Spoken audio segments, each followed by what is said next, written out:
5,000 में एक गरीब अपने घर के लिए लाइटिंग खरीद रहा है, और ज़्यादा गरीब हो तो वो 1,000, 1,500, 2,000 में लाइटिंग खरीदता है, 100 रुपये का झंडा खरीदता है। हाँ, शर्म नहीं आती?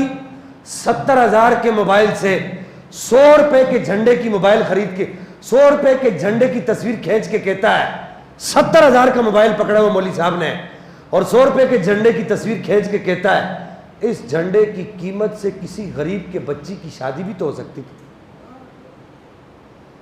तेरे 70,000 के मोबाइल के बिक जाने से नहीं हो सकती थी। बात समझ आ रही है आपको?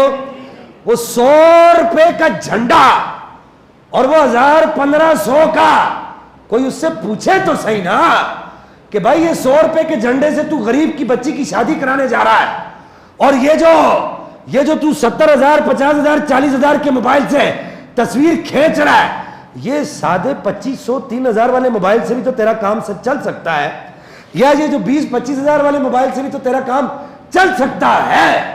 बाकी पैसों से गरीब की बच्ची की शादी करा दे, हम में से कोई पूछने की हिम्मत नहीं करता।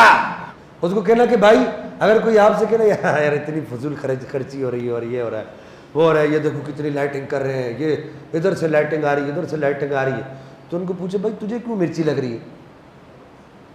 नहीं समझे आप बात?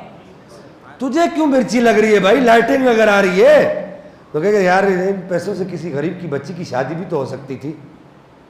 आपको मौलवी साहब जरा अपना मोबाइल निकालना, कम और बेच 20,000 वाला मोबाइल तो रखा होगा, उसको कहो इसको 20,000 का बेच, 10,000 किसी गरीब की बच्ची की शादी में लगा, पहल तू कर, पीछे तेरे मैं हूं। हम गरीब की बच्चियों की शादियां भी करवाते हैं, और जिस आका ने गरीब की बच्ची की शादी कराने का दर्स दिया है उसके आने की खुशी भी मनाते हैं।